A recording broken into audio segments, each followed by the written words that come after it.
Thank you, Bob. Thank you for the introduction. I met some of you. So my name is Dr. Prof Chang. So there are 7 services to be presented today. But because due to shortage of time, I may not be able to go into details. And some of them have been published. Some of them are in the revision stages. So I'm going to talk about the topic,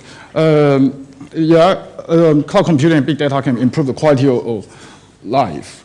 But then yesterday I gave a briefing, so-called data science, which combines both aspects of cloud computing and big data.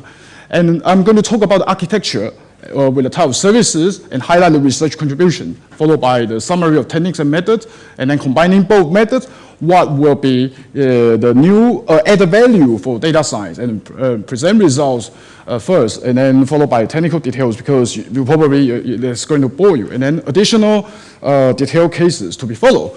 So how do we define by the improvement of our quality of life? Which means we have a better access to different types of services. For instance, the healthcare services, e-government services, and massively reduce costs. And they can allow you to complete your task in a very short period of time, and can make the simulation much easier without even much programming skill or even much prior backgrounds. And then there are also biological sciences and some of the complex science. Simulation can be done at a much lower cost. And then I'm going to make some of the example, even with the data visualization and prediction for financial services and so on. Then there are 3 different clouds to be presented. We are going to build a private cloud and hybrid cloud. Occasionally, we use public cloud mainly to run the experiments. There are 3 types of cloud in this demonstration. One is based in Leeds and USA. I'm going to show you slides later. And then one is based in London, and then Southampton, London, Leeds. That joins all of these private clouds all together. And then we use both proprietary and open source solution. And then for data science now, it's very similar to web development 20 years ago. Is that you've got to do everything from scratch by yourself. You've got to know everything from system administration all the way to programming, troubleshooting, making things happen. And then you will be able to write the academic papers. But then we use a number of different frameworks, such as the MapReduce, Hadoop, Spark. Recently trying to move to Spark, and both SQL databases and non-SQL databases, even things like HBase, Cassandra. So there are 7 services on the list. Healthcare informatics service is mainly to understand our human bodies, because there are a lot of mystery to be found, and we are trying to understand what makes you to have some diseases or tumor. At the same time, we are looking at the business intelligence service, just to help us to get the status of risk and return in real time. At the same time, we are looking at a weather visualization service to present the temperature distribution of the entire country in one go. And then the next one is security as a service to ensure that we have the integrated solution. And the next one is social network as a service to understand the human relationship and up-to-date records. And storage as a service to enhance the system architecture and the private backup and storage. Integration as a service to allow 2 different systems that work together. So let's start with the healthcare informatics service. This is different from the electronic patient record. It means we're trying to understand things like protein. So protein is a very important part of our life. This is just 3 examples. Imagine you've got to write this long piece of code and then probably waiting for hours to make it to happen. So the contribution in this case, you just need to write a simple acronym. Then the computation can just compute the visualization of protein. So in a way, you don't have any knowledge. You can then understand what the protein is about, how does it look like. And then, for instance, in this case, there are 3 examples, the GGA2, PDXP, CD2AP. So they have different types of functions. So the first protein is working as the gatekeeper. It means that every membrane, there is always a gatekeeper to ensure that not all the bacteria and viruses can just pass through.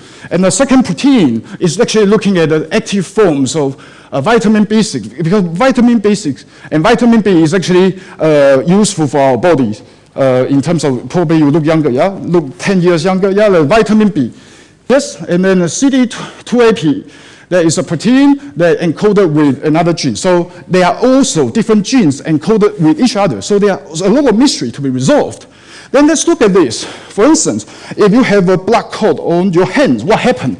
Your human body will be able to clot all the blood. But then, what are actually the mysteries behind it? It means this is a blood clot protein called KLKB1, which means it then allows you to bind different proteins all together. It means it's not just one single protein. We are talking about a different protein that work together. And then let's look at this in a very large scale. And you can see there are different types of color. And the ones in the yellow, imagine they are the team leaders to combine all the protein together just to say, hello, come on, let's just clot our blood, because our body is actually in the risk of losing more blood. But then don't you think that our life has full of mystery? But then let's look at those things again. In the past, we have to spend billions of pounds or US dollars for doing things like that, like tumor modeling.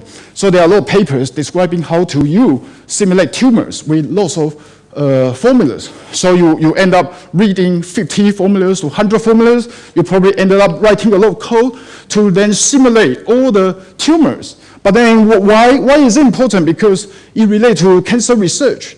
And then there are different types of tumor based on different mathematical modeling. But then you realize there's difference between mathematical modeling and real life. So then we look at the tumor again. It's like the mathematical modeling always have discrepancies. Then you look at it again, you simulate 1,000 times or more. So how does it look like? It looks like something like that. It's like, that looks more like a real tumor. But then a lot of approach is like, we remove the tumors, but then you have a thing called metastasis, which means the tumor cell will actually move to other part of the body and then develop another type of tumor. So scientists' approach to the tumor, instead of to kill it or use radiotherapy, which means you kill all the cells in your body, yeah? Because all the good cells are dying, and that's not a good way of dealing with it. So what they are doing is they find the weakest link. They probably just see it several times from 360 angles, and then they look at the weakest link. In this case, maybe one in the blue, but then they will find the weakest link in the hope to deactivate the tumors. Then let's just look at this, DNA sequencing. May I ask, how many of you have heard about DNA sequencing? DNA sequencing, yes. So one of the projects is called NGS, Next Generation Sequencing, because we have billions of information here, but then it's going to take you a lot of time to do a computation, and it's also quite expensive because you got to do it a couple of times. Then we then have a thing called genome query. So this query will ensure that we do the DNA sequencing, and normally we are taking the front and the end because that matters more. Yeah, but then in order to check how many sequencing we have, yeah, we then do the string length to see how many strings or C, T, G, A, and so on. And then at the same time, we can look at different types of sequencing, but it's still under development. Not all the DNAs are available. So then it gives you the age. The computation time only takes seconds. It's much better than NGS. And then another way of doing DNA sequencing is we take the first 20 proteins because there are billions of information there. And therefore, one approach is you can take this protein, and that is the chromosome 21, which is very important for the blood cancer and Down syndrome. Therefore, you take the first 20, and then you then do the DNA sequencing for each one. So in a way, you then reduce the workload. Similarly, we can do the same thing for chromosome 2. So this is the second largest chromosome in the body. And then it has end-to-end fusions of two ancestral chromosomes. So this also explains why your children look like you was because mainly of the chromosome number 2. And then similarly, you can do the DNA sequencing. So in a way, it actually makes things faster. And then let's just look at the segmentation of brain, because this is a different and interesting topic, because there are some people that argue how is it to do with learning? Is it because of your IQ, or is it because of your attitude? So this study is to understand how your brain cells react when you are learning something and when you're getting involved. So I have some papers on that. Is mainly to get people involved in dancing. The reason is because when you dance, the lower part of the brain normally react more actively, and then you can capture a lot of data very quickly in a short period of time. And then there are also different parts of brain. So even to study the brain science itself, it actually has a lot of mystery. So we have to understand, what is it to do with learning? Is it about your IQ, or is it about attitude, or is it both? Then how about insulin? Because this is very important for type 1 diabetes, because in type 1 diabetes, we need to even look at the insulin, how it looks like, and then what are the best ways? Is it just to add more insulin, but then you realize it's probably not the best solution? Then how about to ensure the insulin can be optimizing at the best level? So then you can use data science to look at this and offer you a very affordable cost. And then let's look at the business intelligence. The problem caused by the financial crisis is because the governance and other problems. But then you realize, are there any better solutions? You can do this risk and return analysis as well as prediction. So this ends up in business intelligence. I have a single author paper in future generation computer systems, which then computes all the different volatilities. And then risk presented in numerical forms are quite ambiguous. Therefore, then you can present it in visualization, which means, for instance, you can buy a house before the change of government. You can just wait for more years. But then towards the end, or towards the end of the previous government, there could be a higher risk, and so on. Then you can also model to track, the movement of the stock market exchange. So there are different examples. Is related to one of the workshop paper. Then you can actually look at the trading volume. The reason is because you want to ensure that you are not subject to human speculation. If there are some forecasts being subject to human speculation, you tend not to be able to predict it correctly. So my approach is I use 95% confidence interval to ensure that all the data has been in the right range, and the prediction happens 10 to 15 minutes before the next data point. So the prediction is based on the real data in the market, and you are ahead of the game. And in a way, everything got to be kept within 95% confidence interval. And then similarly, you can predict the stock market movement of some of the companies, such as the Commonwealth Bank of Australia. That is actually having a profit, and even Boeing. And then you can then track all the trading volume and R-square value in terms of tracking the risk. And then at the same time, you can put a data set in the cloud, and then it's just run all the result in terms of visualization. So it is even a better solution than Excel. You can actually run the data set and then get the results. So weather visualization and service. Normally we ask what's the temperature in Lisbon, what's the temperature in Porto, but then how about this? How about can you ask and see the temperature of the entire Portugal? So my contribution is I then collect the data of the major cities. Then I rank them under 11 categories. There are 11 categories. Then the lowest will have the dark blue color, the highest have the red color. So all the temperatures are in this 11 categories. So in a way, you get an idea within a matter of seconds what's the temperature in that country. And similarly, I do a lot of weather forecasting and weather visualization in the UK. Then just in the winter, because there are some wintry conditions in the UK, and therefore I can see it's actually below sub-zero temperature, as well as even in the south. It's not actually in the south. Yeah, and then it's actually, you can look at this, it's actually right above 2 degrees Celsius. So you can then check what's the color code, and then check the range of the color code. So in a way, it gives you don't need to check every single major city. You don't need to check what's the temperature in Leeds, what's the temperature in London, what's the temperature in Edinburgh. You just basically just compute it, and then you can compute with different days, and that shows you different types of outcome, and that is a very typical result for the winter and the spring. As you can see, the temperature makes a huge difference. We just look at the temperature by the color code, and then we can also apply the same principle into other types of applications, such as I want to know what's the temperature in Singapore, and then similarly I can use that in Cyprus just to study, because it is easier to collect data through those islands, and they are also small. And then you can also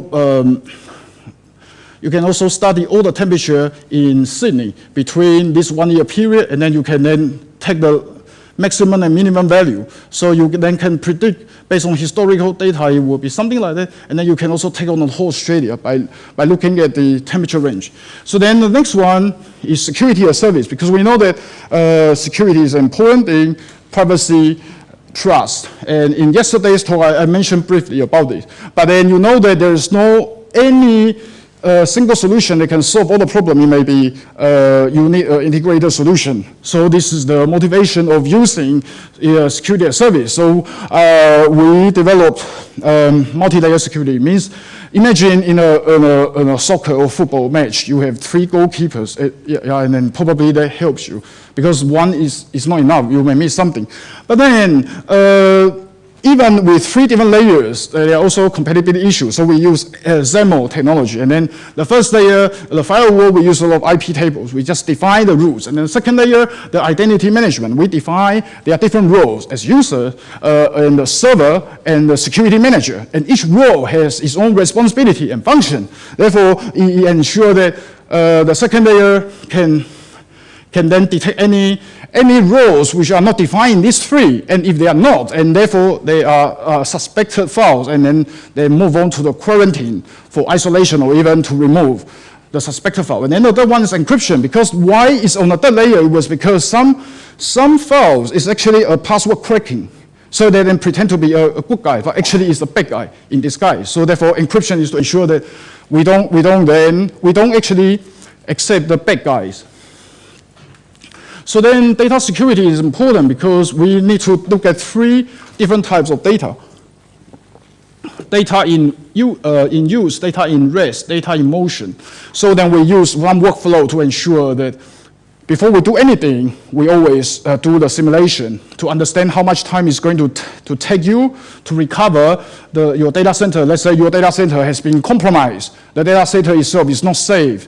And then in the experiment, it's going to take up to 125 hours for full recovery, which means even you block all the unwanted files, you then disconnect yourself from the internet, and then you recover all the data from scratch, and then they will have to check everything in quarantine, and it's going to take you in 125 hours based on the experiment.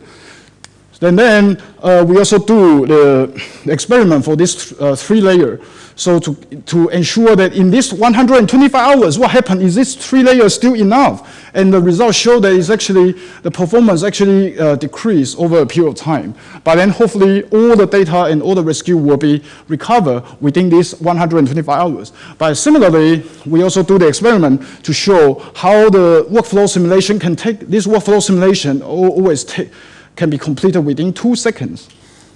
And then we perform penetration testing because ethical penetration testing has been very popular for security. We want to ensure that all our services are robust enough. And therefore, we then inject a lot of viruses and Trojans between 2010 and 2012, which means just to ensure that our new services can withstand all viruses. If your file can't withstand all viruses, then there's something not quite right with our approach. Then we do a lot of penetration testing. And then the first layer, although it can block more, and the third layer can still detect something. And then we compare the multi-layer approach versus a single-layer approach of McAfee of 2010, and obviously it has a better result. And then let's move on to social network analysis as a service.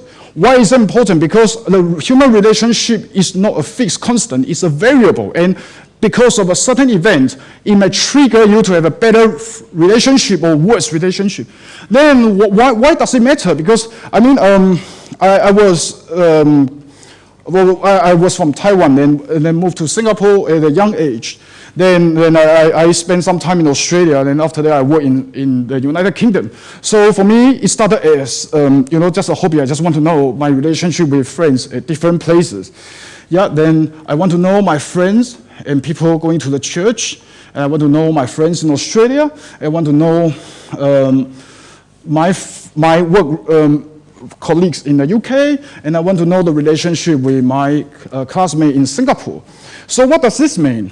Each circle is an entity. Each link is a relation. The bigger the circle, the bigger the influence, the more interaction, the more the more links you have, that means there are more interaction. Yes? So if I'm so close to you, I should have a bigger circle. And you have a bigger circle, and we have lots of links, multiple links. But if I don't know you well, we probably don't even link up together. Yes? So it's a very simple demonstration of human relationship. But then, what does it matter? You may wonder, how does it matter?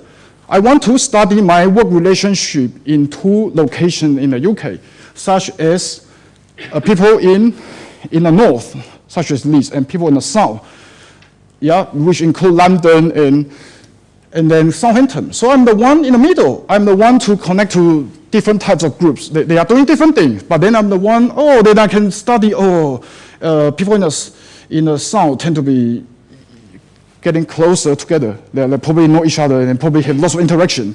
But then people in the north is like all over the place. But it doesn't mean they don't know each other. It's just that there are certain things they don't want to make it quick, or there are some type of communication is not happening on Facebook or any other social network website. So this is a API for Facebook, just to show the relationship between my relationship with the workmates in other places. Then you may just wonder, what does it matter? Yes, it matters if you have a campaign such as election, or such as a well-known person died, and you notice there are different groups online. They even talk to each other, and then eventually they just talk a lot. So one example may be Scottish independence. Yeah, you've got different types of people living in Scotland. They never know each other. They talk, and then even the election results in the UK at the beginning of May, they are strangers. They talk to each other for that sort of thing, or even celebrities such as Robert Williams. They die, and then you saw lots of updates on this. So this is important for businesses because certain influencers you may be influential to your customers. And let's look at the storage as a service. Storage as a service is important because when we are too optimistic about doing all this, we got to be careful how to store and secure our data. And in this case, I am referring to my work experience between 2008 and 2011 that I was IT manager for Guy's and St. Thomas's, based in Guy's Hospital in KCL, London. So then, our solution is we host all the servers and all the stuff in the data center. So University of London itself has a data center with 500 servers at the time, but I expect now it's probably increased to double. So then, I have a framework, cloud computing adoption framework that's more focused on design and implementation. Yeah, so that is about hands-on practical approach. Then I used different types of approaches to make it to happen. I have offered automated backup and recovery and emergency services, and then I then provide the quality of service, and we build both storage area network and the network attached network, SAN and NAS. So there are different stages of development. So when you develop something from scratch, then you will have to ensure that everything has been recorded and you have been testing everything to ensure that it always works. Even I left that for more than 4 years, it's still working for 6 years. Yes, and then you have different development, available technology, but then there are so many technologies, you're not sure how to make it happen. Then we have a list of different solutions to make it to happen. NAS, network attached storage, and then I use different type of NAS with different type of vendors. Then you build system from scratch. So it's like I'm building infrastructure from scratch, not just to use Amazon. I love talk about Amazon, and it makes life easy, but then you don't know actually what's the technology behind, what are the secret behind. But then I use infrastructure, I work with the University of London data center. So I worked there, it was very noisy, just like the entire place is just like the aeroplane landing. It was just so noisy. Then I also work with backup appliances solutions with both proprietary and open source solution. The reason is because there are different user groups, they have different requirements. You can't just use one solution and then fix for all. No, it's not going to work that way. Then I use a lot of virtualization. Similarly, I use both proprietary and open source. And then I use security, and I use the King's College London security. They have a security solution, and I use the NHS hospital security and a different type of security to make it to happen. Then this is the architecture that I built 6 years ago.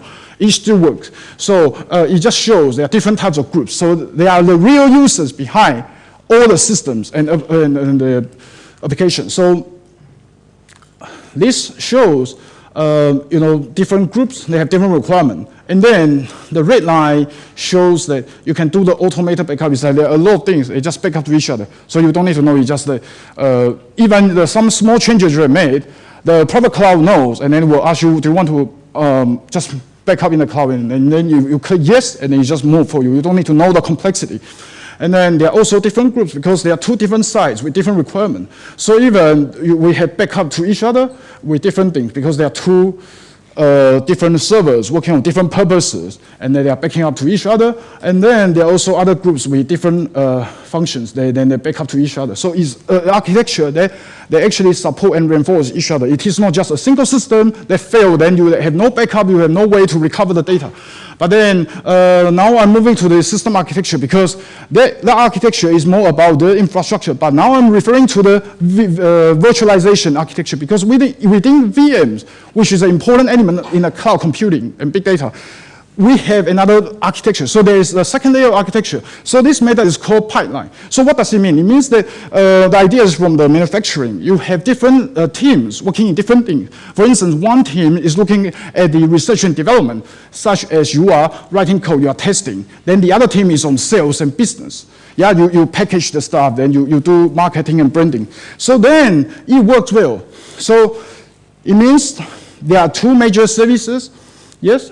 There are two major services within a VM, and then this dot means there are minor services within a major service. So within two major services, there are up to three or up to two minor services. So this is called pipeline method. It's been published in some papers, and now is moving to the improvement. And then I'm referring to this diagram. Now, before you approach to user, this is a good service, this is reliable service.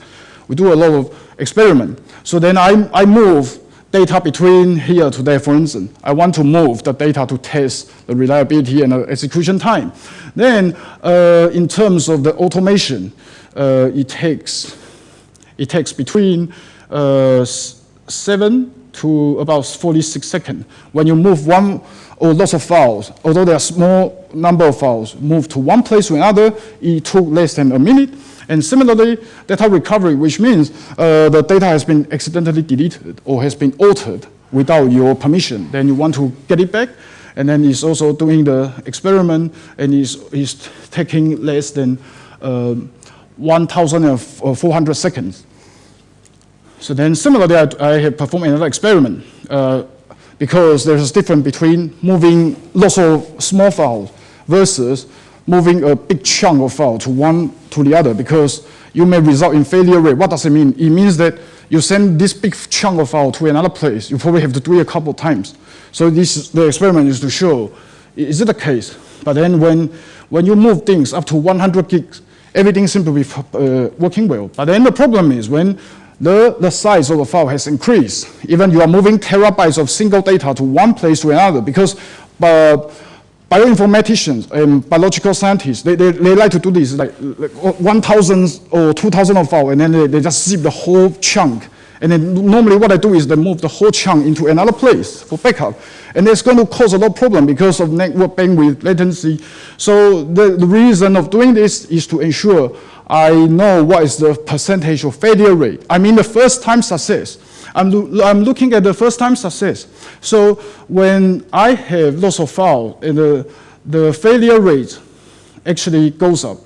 And accordingly, similarly, when the files go up to 1 terabyte of data, the first time success went down, or the first time failure rate went up. Yes?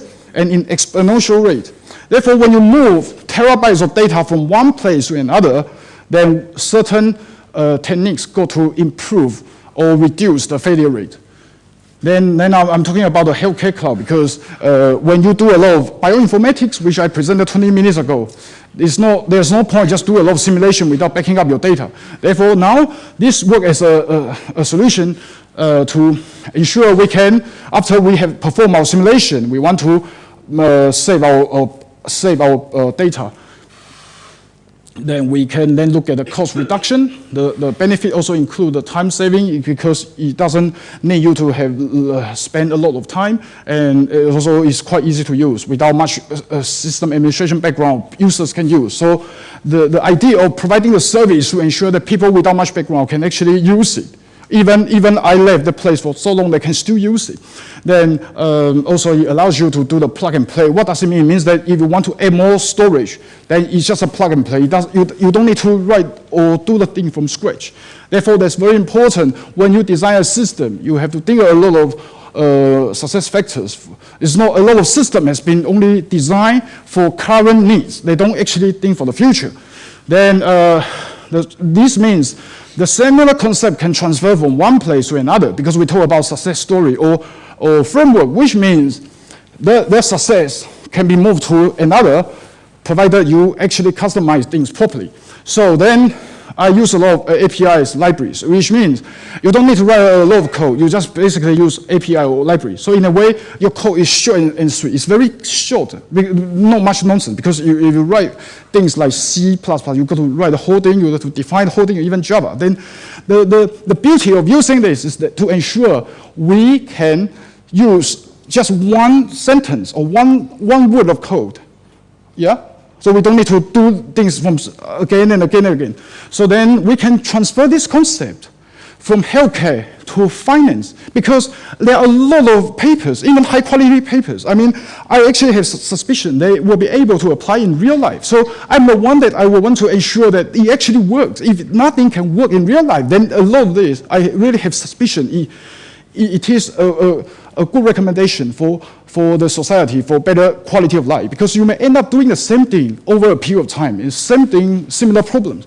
Then I apply that into business intelligence as a service, but then I'm going to talk about that before the end of the keynote. Then I'm talking about integration because the motivation of doing this is to ensure there are two services that can work together because we don't want to spend our money and effort in two separate services and then we spend another funding to make them talking to each other. And there are some failure in such project in Globus in early days, so you have to talk GT1 to GT4, things like that, and even Unicode, different things. But then there are also limitations for integration of services because so far I can only make two services to work together, provided I know the things from inside out. But then I'm not able to move on the three services. But the simple concept is that it's based on the pipeline method. It's like there are things that I can group them together. So in this case, I have one service on the risk modeling, which means I do a lot of numerical computation. The other one is on the risk analysis, which I then make the data as visualization to ensure that people without much background can actually understand. Then, what does it mean? When we talk about return, a lot of accountants that try to use Excel spreadsheet and the whole thing just look like chunks of figures, but it doesn't mean anything to anybody because if, let's say, the general public cannot understand the huge Excel data file, there's no point to understand actually how much money, and then you always read about the negative news, oh, NHS lost these millions of pounds because of the abuse of something, and then my approach is to ensure we can then evaluate our return on investment regularly. So how does it work? We then compute the data and then put them into 3D visualization. But then when we're doing a lot of these things, we are actually looking at expected value, actual value, and versus risk control rate. What does it mean? It means that if you are a data analyst, there is an expected benchmark. For instance, your boss will expect you to complete this task. But then they'll look at your actual performance, which is actually stuff in your appraisal. So it's expected, actual, and what does risk control or risk-free rate mean? It means that there are actually two types of risk. I have a book on that. One is that you can control and manage yourself. One is you have no control of it. So then I'm looking at the risk control rate, something that you can manage. For instance, if your project is 50% behind the schedule, then you can make it to happen. But then risk control rate is actually beyond your control. But then if it's within 10 or 5%, you can actually make it faster by working longer. So then we look at the actual versus the expected and the risk control rate. So it gives you the age about what the results are. So if you stay in the positive region, it means that your return on investment, basically you agree with each other and you're on the positive. But then if you're on the way down, it means that you are actually on the way down. And then there are two different NHS projects, and then they work together. But then, what do you mean by integration? It means that when we do a lot of this financial modeling, we are talking about return and risk in different forms, which may include your investment. There's a return and there is a risk. But then there are two different things, isn't it? But then the integration means I then connect both return and risk all together. So in this case, I use University of Southampton example. So they are return on investment on the use of cloud computing infrastructure and resources versus the risk. What do you mean by risk? The risk of losing your project, the risk of losing people's confidence, the risk of wasting money because you may have £1 million without achieving anything. So that is called risk. And there are different models of doing risk. It can be, I can name you a few, Monte Carlo, Black-Scholes, Heston, Bayesian model. And then you've got to be able to compute the risk. So risk, I give them a price, which means if there's a high price, you are going to lose if things happen undesirably. So the risk price is up to 600, but then there are discrepancies and outliers. So we then make it smoothly. But then we go back to the Monte Carlo simulation. So Monte Carlo simulation, then they compute the risk. So there's a price for this, and this is the expected value based on the models and the data. And this is the upper and lower limit within the 95% confidence interval. And all the simulation can be completed in 4 seconds. And similarly, I have another case study with Vodafone, Apple. There's a journal article on that. In 2009, at the time, a lot of people were moving to use the iPhone model. But then there's a massive gain in the use of iPhone cloud services. But at the same time, they actually look at the data. I think there's some outliers, and then they make it smoothly. And there's even in Monte Carlo, there are two different prices. One is American, one is European. American is the one that you are going for a fixed term, and then European is like, okay, I want to change things, and maybe I'm going to base on here. So there are different types of calculation. Then you have to do both, and this statistical analysis just to ensure that the data points are actually agreeing with each other. Yes, and then I'm just briefly talk about big data processing because it has been a very popular topic, and you have seen a lot of high-quality journal is all one thing, MapReduce. So I don't need to repeat a lot of things, but there are different ways of writing code or presenting it. So what does it mean? It means that there is a process to map all the data together, and then you are going to reduce it. Yeah, so you can use SQL database or non-SQL database. But in order to improve the efficiency, non-SQL database might be preferred. The reason is you can then present the whole data as a big table. Yeah, a table with lots of information in it. So this is the architecture behind weather forecasting, the weather thing I have shown you earlier. Yeah, so basically I'm still trying to get my high-quality journal accepted. But then the concept is you have a database talking to admin. So admin means that you can get all the access to everything. So there is a pipeline method which you have seen. Yeah. Then within the pipeline method, then there is a master and slave. What does it mean is that a lot of processing is done in a master, but then there are some back-end thing that runs on slave. It's just to ensure that the data are actually accurate. Because if the data is not accurate, then you are actually making no sense of data science because you are just analyzing garbage all the time. So master slave. But then the beauty of doing this is you have to do it several times, and then you have to cool down the system because the entire data center is extremely hot. And there's also the motivation I want to move to another technology. Yeah, and then I have done some simulation and experiment. Then there are different types of doing MapReduce, but basically what I do is read the data, process, and update data. But then within, some people will say this is right, but then within a process of right, there's a difference. One is to process. You want to actually process the data. One is you want to update the results. So the status update, it is different from the one that you actually process the data. Yes, and then to visualize data, to make the data to be available and easily understood by the general public. Then I have done the experiment. So I started with 1 node and then increased up to 10 nodes due to the lack of resources. But then the execution time actually went down But then when you have more nodes, it doesn't seem to make a huge difference. It may be something to do with the heat, or maybe you need a better algorithm to improve on the optimization.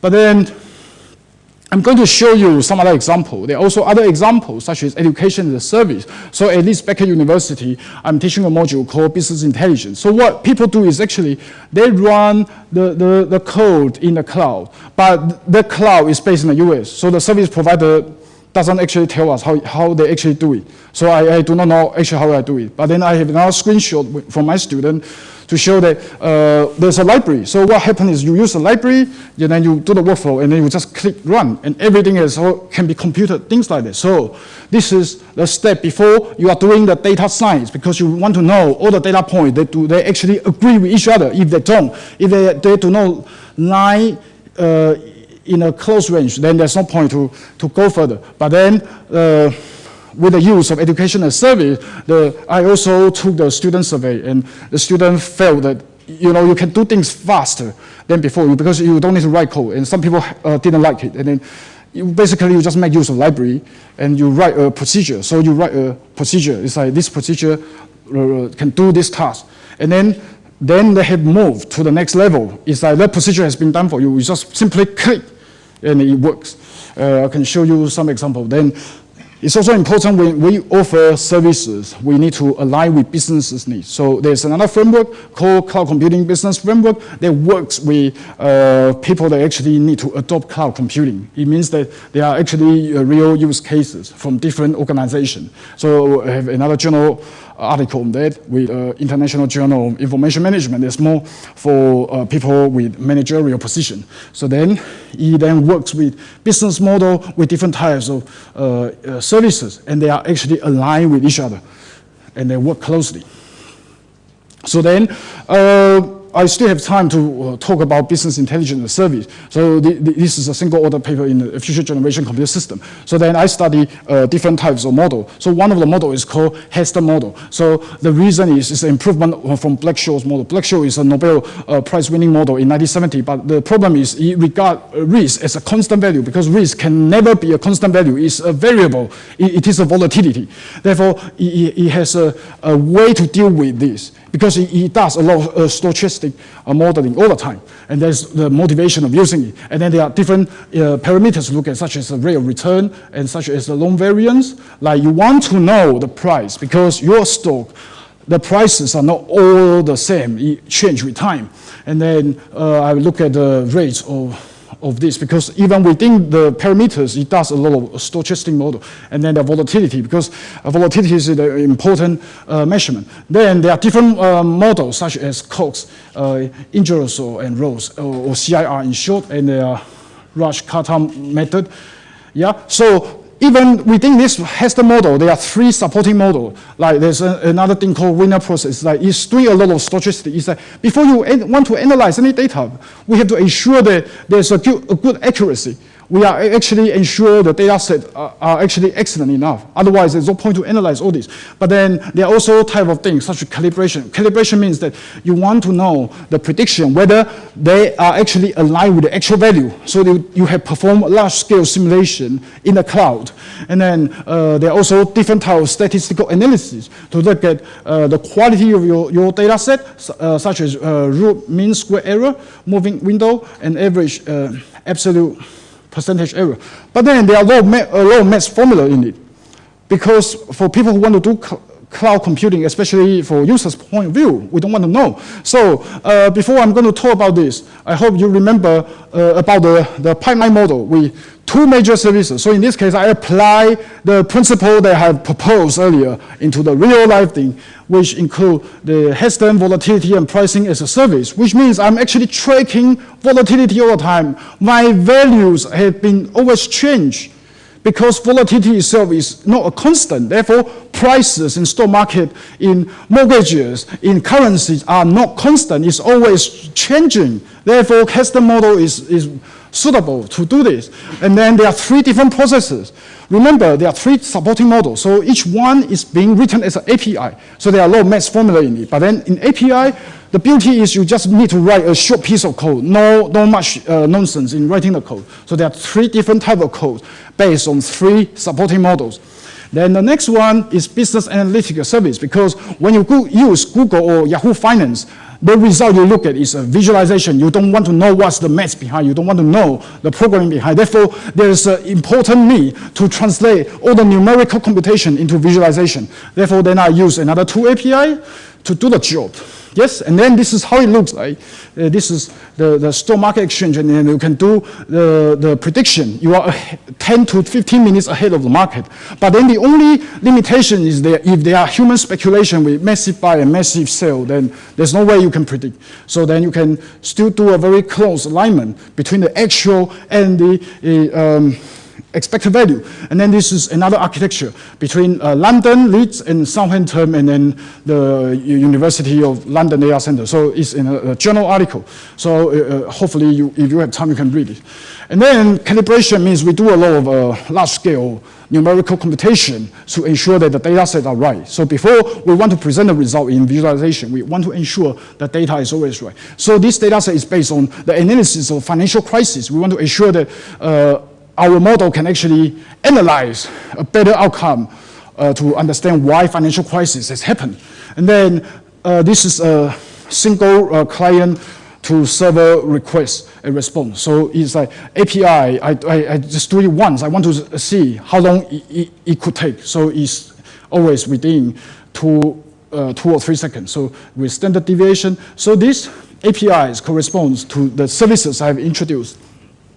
And similarly, I use different clusters between different locations, because when you do experiment, you can't just use one cluster to say, oh, there's the result. You have to perform multitasking experiment, even to work with different clusters or different private cloud, or even you build a bridge to get clouds to talk together. But then I move on to large-scale simulation, which means I want to perform 100,000 simulation at all time to mimic there are actually 100,000 users in real time. Yeah, so in a way, this is very similar to real financial market. You always have people doing different things. And then it's taking more than 200,000 seconds, and then slightly more than 110 seconds, and then the result don't differ much with the acceptable standard deviation. So it means that you want to perform a financial market with data science, that's possible, but then you need a better resources to optimize the performance. Then I have a 3-point accuracy test. What does it mean? It means that I want to ensure the expected and the actual value at these 3 points are important. So these correspond to the days, such as the financial year, end of financial year. And then there are also different things. So these refer to the formula we have seen earlier. So I then analyze different prices and volatility, and then I do a lot of checking to ensure that data are actually accurate. And therefore, improving the accuracy is important. You don't want your investment to go into drain. So in a way, if you have a better prediction of the actual value, in a way that you may indirectly improve the quality of life. So the summary of contribution, because I make a bold claim about improvement of quality of life, but then let's look at this again. With data science, I will be able to simulate proteins, DNAs, even understand tumors. How much money did I spend? Very little, less than £1 million. I didn't receive big funding. Like a lot of, I don't want to say who they are, but you know who this institution with big funding. What are the results? Where are the results? Can people use it? And that proposal has been so many years, whereas I only myself do things from scratch. Although, look at my publication, I don't have a lot of high-quality journal, but then I know a lot of things inside out. So improve the quality of life. We can do a lot of human body simulation from brain, proteins, and then next stage will be heart, and even how actually each organ works, because there are a lot of mysteries to be resolved. And actually how people learn. Is it IQ, attitude, and how can we improve the learning efficiency? And look at the financial business intelligence. We can offer a better a better risk and return analysis. And then let's look at the security as service. We can provide a multi-layer security in a way that we can block and kill more viruses and Trojan. And then let's look at the weather visualization, because within a matter of seconds, then I can know the temperature distribution of a country such as UK and even Portugal. Yeah? Then I don't need to ask people what's the temperature now, or even check on my mobile phone. There's only one single glance. I'm trying to get a journal published. Then there are a lot of proof of concept and involved with people using the service. So quality of life means that we can resolve the mystery with minimum effort of spending. But then the challenge now is like, as I have said at the very beginning, it is like 20 years ago. You got to know everything from top to from the bottom to the top to do the web development. It's exactly the same situation for data science. You've got to do everything, and it's going to make you having a lot of hours just working behind the scene. And then in terms of quality of life, hopefully in the next 10 years, there will be major breakthrough. You probably can do the MapReduce, or probably in the next generation, MapReduce or Spark. Just a single click, and you just produce all the massive results, even to tell you your body condition. There are some wireless biomatics information to measure your heartbeat, to measure your blood pressure. But then, in the next few years or so, hopefully there will be no expensive tools and to allow you to know our world much better. Because when you go to the next level, data science, I only see one thing. There is only one thing called data in the different ways of working. It's just that I learned how to deal with different types of data, from unstructured to structured, to the processing, to optimization, to visualization. In a way, it will improve our quality of life. We can know our body better. Are we actually in a good health? And can we make a better investment? And our services are secure. Can we back up our data? Can we just recover our data quickly? Can we make two services to talk together without spending the time? And thank you very much for listening. I appreciate this. Thank you.